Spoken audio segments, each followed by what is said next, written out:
take away two things or songs from the story of my life. Our stories are songs of the heart just spoken. The song of wholeness and oneness, mind does matter as much as the body, heart, soul and spirit. And the song of the feminine, the women can reinvent their scripts of life at any moment of time. I was 19 years old when I got diagnosed with anxiety and depression. It was an extremely overwhelming and debilitating time of my life. The anxiety showed up in panic attacks. I had the fear of death, excessive worry of impending doom. The depression left me joyless and listless. In retrospect, I also carried the very heavy emotions of shame, guilt, fear and anger. This was one of the major reasons that drove me to study psychology, to understand myself better and what I was suffering from. I did seek help medically and therapeutically, but this was the 1990s when mental health was still in its nascent stage. I found myself really struggling to fit the dots. Now let's gaze at my life at 23. I was functioning in spite of the anxiety, but was extremely lost and confused. And in that frame of mind, I got married. In the years that followed, I stopped practicing and was a stay-at-home mom. Though the best things that came out of it were my two lovely, incredible daughters, Annika and Avantika. In the years that followed, the anxiety transformed more into depression. I felt like I was in an arid desert with no oasis in sight. That was the exact metaphor that I felt. I grew more and more disconnected from myself, and the realization was dawning that this relationship wasn't working for me, but I really had no tools on how to support myself.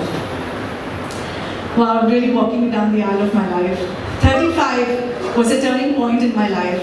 I was still in my marriage, but a powerful force within me, which I now realize was my instinct, made it clear that if I did not do something different, I would not feel fully alive or find any peace.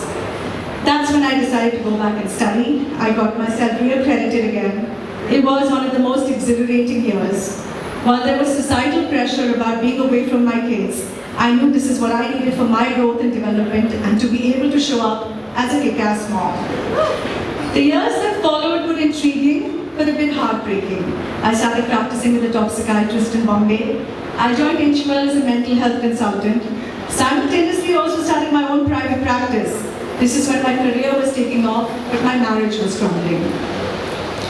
I knew a divorce was inevitable, but the repercussions seemed frightening. I still carried the emotions of guilt, shame, fear, and anger. The same emotions that led me to a diagnosis when I was 19 years old. 20 years had passed. Was I still a teenager trapped inside a woman's body? We all grow older, but do we really grow up? By now, I was working with a richly diverse clientele. I was a therapist and was in therapy myself. But I was still searching for a missing link in my work, as I came from a system that taught me how to work with the mind, but not so much with the body. When the divorce came through, it was a bittersweet relief. I was in my mid-years with 2 kids, trying to now navigate myself as a single woman and as a single mother. And my God, what a different world. There were dating apps now, so it was just something else. The year of another revelation was when I turned 45. The same powerful instinct that I could not deny came back with the force. It was time to make another big change. Have you ever seen Mary Poppins? The scene where she holds the case and jumps into magic? That's exactly what we did, and we went straight into the arms of Mama Goa. Now this is when I'm going to speak about the pause. When I paused, I moved to Goa. When I moved to Goa, I paused. I took the foot of the accelerator of my life car and started looking under the bonnet, no pun intended. Why did I get diagnosed with anxiety and depression? And how did getting that label really help? I truly never really asked myself that question. When I sat with the question, it took me on the journey of my womb to tomb discovery, as I call it. The mystery really lies in the history. I started to examine my life. As Socrates said, the unexamined life is not worth living. The one thing different now was I held my questions with far more compassion. There were a couple of things that stood out for me as a human, a woman, and as a therapist. We are born into grids. Before we happen to life, life happens to us.